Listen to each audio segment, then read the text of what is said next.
नमस्कार, मैं पीसी सैनी। राजस्थान के शेखावटी क्षेत्र की बात करें तो यह क्षेत्र शुरू से ही कांग्रेस का गढ़ रहा है। लेकिन 2014 की मोदी लहर में बीजेपी ने इस मिथक को तोड़ते हुए कांग्रेस का यह मजबूत किला ढहा दिया। वैसे तो शेखावटी अंचल में लोकसभा 3 सीटें झुंझुनू, सीकर और चूरू शामिल है, लेकिन प्रदेश और देश की जाट सियासत में सीकर की अपनी अलग पहचान है।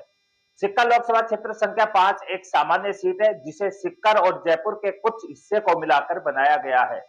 2014 से लगातार यहां से बीजेपी के सुरेंद्रानंद सरस्वती सांसद है। इस बार भी बीजेपी ने सरस्वती को ही उम्मीदवार घोषित किया है। बीजेपी नेता और कार्यकर्ता तीसरी बार सुरेंद्रानंद सरस्वती को संसद भेजना चाहते हैं, जिसको लेकर श्रीमाधोपुर विधानसभा क्षेत्र के अजीतगढ़ शहर में चुनावी सभा का आयोजन किया। अजीतगढ़ पंचायत समिति के प्रधान एडवोकेट शंकरलाल यादव ने चुनावी सभा को संबोधित करते हुए इंडिया गठबंधन को आड़े हाथों लिया। देखे रिपोर्ट में। आज की जो अजीतगढ़ की गौरवमयी सभा हो रही है, इसमें आप सबका पहुंचने के लिए बहुत बहुत साधुवाद, बहुत बहुत धन्यवाद। और हम आपको निवेदन करने आए हैं कि आने वाली 19 तारीख को मतदान हो रहा है, और 19 तारीख को जब मतदान हो तो आप भारतीय जनता पार्टी के पक्ष में कमल के फूल के ऊपर अपना मत देकर के भारतीय जनता पार्टी के प्रत्याशी स्वामी सुरेंद्रानंद सरस्वती, जो कि पहले 2 बार सीकर संसदीय क्षेत्र का प्रतिनिधित्व कर रहे हैं, अब अपने भारतीय जनता पार्टी के प्रत्याशी हैं, आप उनको अधिक से अधिक मत दिला करके देश की सबसे बड़ी पंचायत लोकसभा में भिजवाएं। आप कहोगे कि साहब हम भारतीय जनता पार्टी को मत क्यों दें, तो मेरा विनम्र निवेदन है आपसे कि देश में 2004 से लेकर 2014 तक कांग्रेस का शासन था। उस समय जब आप रोज सुबह अखबार समाचार पत्र पढ़ते थे या कोई टीवी चैनल चलाते थे, तो आपको टीवी चैनल में खोलते ही या अखबार पढ़ते थे और दुनिया की नजर अखबार में पड़ती थी, तो आपके सामने एक ही लाइन होती थी कि आज फलाने मंत्री जेल में गए भ्रष्टाचार में। ऐसा भाग नहीं था। और ये 2014 से 2024 तक की जो भारतीय जनता पार्टी की सरकार बनी है, कभी भी आपने लाइन पढ़ी कि सरकार के किसी मंत्री और किसी एमपी ने भ्रष्टाचार किया हो? क्योंकि भारतीय जनता पार्टी में जो भी नेता है वो कार्यकर्ता से नेता बने हैं, वो संस्कारवान है, वो तबका के नेता बने हैं, और उन्हें आपकी हर जो समस्या है वो हमेशा उनके श्रृंगार में रहती है। माननीय मंत्री महोदय मंच पर बैठे हैं, जब इनका 2013 से 2018 का कार्यकाल था, तब आपकी राजस्थान सरकार में माननीय मुख्यमंत्री महोदय से हमेशा एक ही बात पर लड़ते रहते थे कि मेरी शेखावटी को पीने के लिए पानी चाहिए। और न तो इनके घर में कोई फैक्ट्री थी और न इनके घर में कोई ऐसा IAS IPS नहीं था जिसकी फील्ड पोस्टिंग के लिए आप लड़ते थे। ये सिर्फ लड़ते थे तो आपके अधिकारों के लिए लड़ते थे। और गलती भी अपने से हुई, ठीक है, गलती होगी, अब गलती को जो आपने सुधारा तो आपने महसूस किया होगा कि जो हमारी गलती सुधरी। और ऊपर भारत सरकार भी भारतीय जनता पार्टी की थी और यहां भी राजस्थान सरकार भारतीय जनता पार्टी की बनी, और सरकार बन गई।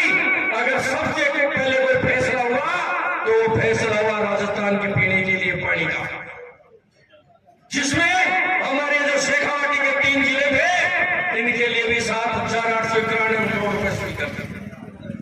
और जो सतलुज यमुना का पानी था वो पाइपलाइन के माध्यम से लाने के लिए समझौता हुआ।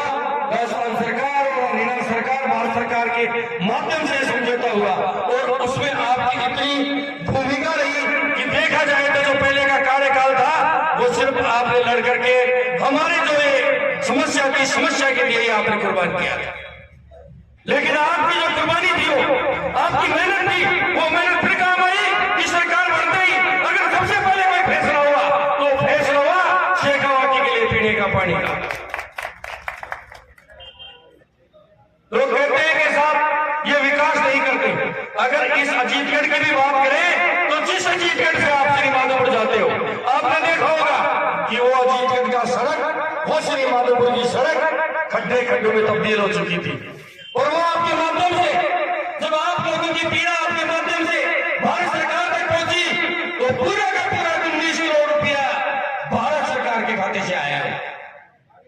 मैं कल भी देख रहा था सोशल मीडिया पर, एक मेरे सम्मानीय सज्जन कंटेंट लिख रहे थे कि नहीं ये तो सब राजस्थान सरकार का काम है। अरे मेरे भाई, पहले तो कम से कम भारतीय अवसंरचना निधि क्या होती है उसको थोड़ा सा पढ़ ले, उसको थोड़ा सा देख ले, ताकि आपके ज्ञान में बात आ जाए कि भारतीय अवसंरचना निधि में जो पैसा आया है और उसका जो ऑर्डर है उसका भी अध्ययन अच्छी तरह से कर ले कि जो पैसा है वो पूरा का पूरा पैसा भारत सरकार का पैसा है। दूसरी सड़क जो अजीत का रास्ता जोड़ती हुई जा रही थी, इस एरिया की सबसे बड़ी सड़क थी, उस सड़क का भी पूरा पैसा आया तो भारत सरकार का पैसा आया और उसी भारतीय अवसंरचना निधि में पैसा आया। सम्मानीय शान को एक चीज और लिख रहे थे कि साहब ये तो प्रधानमंत्री सड़क योजना है, इसका पैसा तो हमेशा राज्य सरकार ही देती है। अरे बोले आदमी, तेरे को ये पता नहीं कि जब उसके साथ शब्द लिखा हुआ है कि प्रधानमंत्री ग्राम सड़क योजना, तो फिर तुम्हारी राज्य सरकार उसमें क्यों पैसे डाल रही थी? वो प्रधानमंत्री ग्राम सड़क योजना का पैसा था। और इस अजीतगढ़ की चारों तरफ, चाहे आप उसको बाईपास माने, ये जो अजीतगढ़ से मानगढ़ वाया कुशलावाड़ी होती है रोड है, ये अजीतगढ़ के लिए बहुत ही महत्वाकांक्षी रोड है। जब खाटू श्याम जी का मेला चल रहा था अजीतगढ़ शहर में, ट्रैफिक जाम हो रहा था, उस समय जो लोग ये कह रहे थे ना कि ये सड़क तो राजस्थान सरकार ने बनवाई है, हमारी कांग्रेस की सरकार ने बनवाई है, उन लोगों को मैंने उस रोड पर जाते हुए देखा है। क्योंकि मैं उस रोड से गुजरा था और उन्हीं लोगों को मैंने उस रोड से जाते हुए देखा है जो ये कहते हैं ना कि बीजेपी ने तो कुछ भी नहीं दिया। आप सबकी वैक्सीन लगी कि नहीं लगी?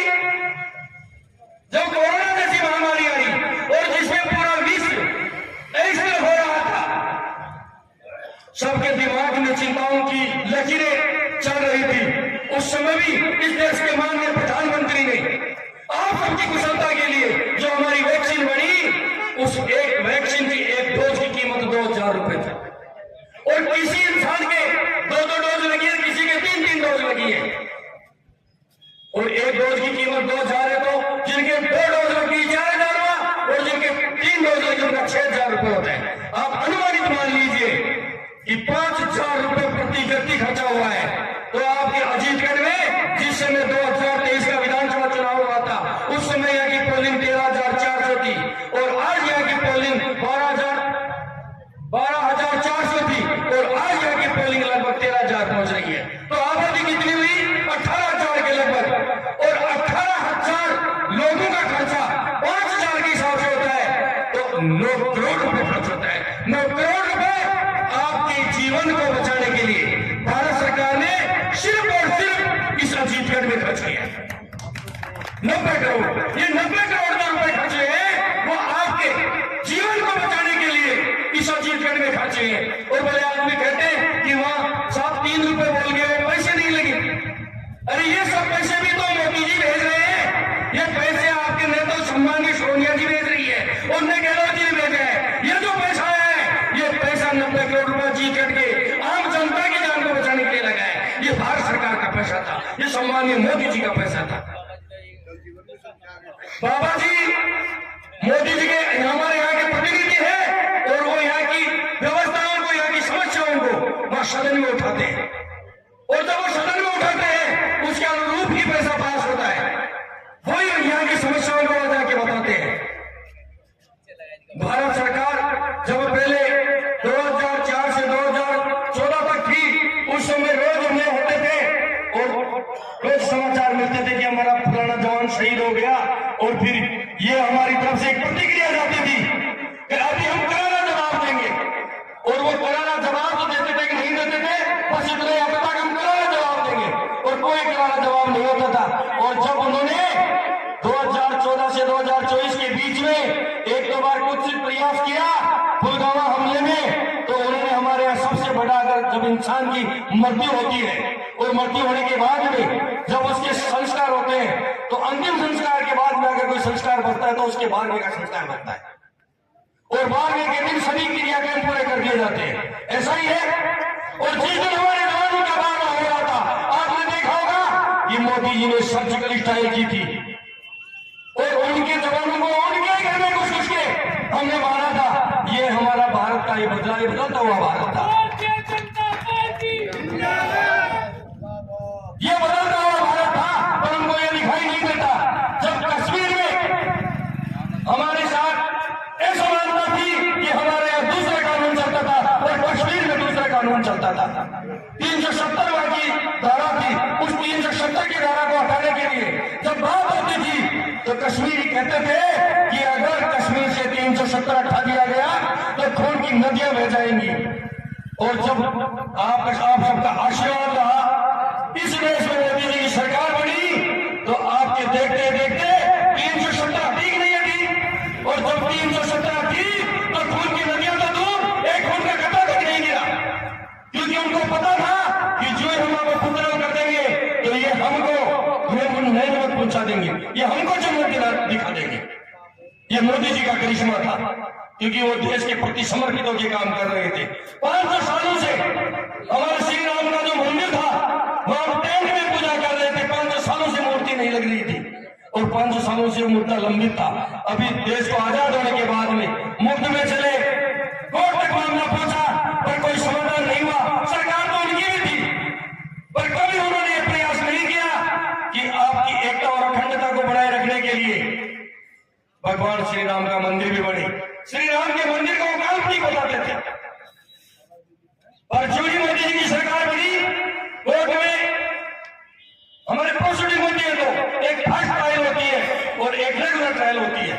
जो फर्स्ट ट्रायल में मुकदमा गया और आपके सामने सम्मानित सुप्रीम कोर्ट का फैसला आया और राम मंदिर का मूर्ति भी लगा और वहां मूर्ति की प्राण प्रतिष्ठा भी हुई कि नहीं हुई, और आपके देखते देखते हुई।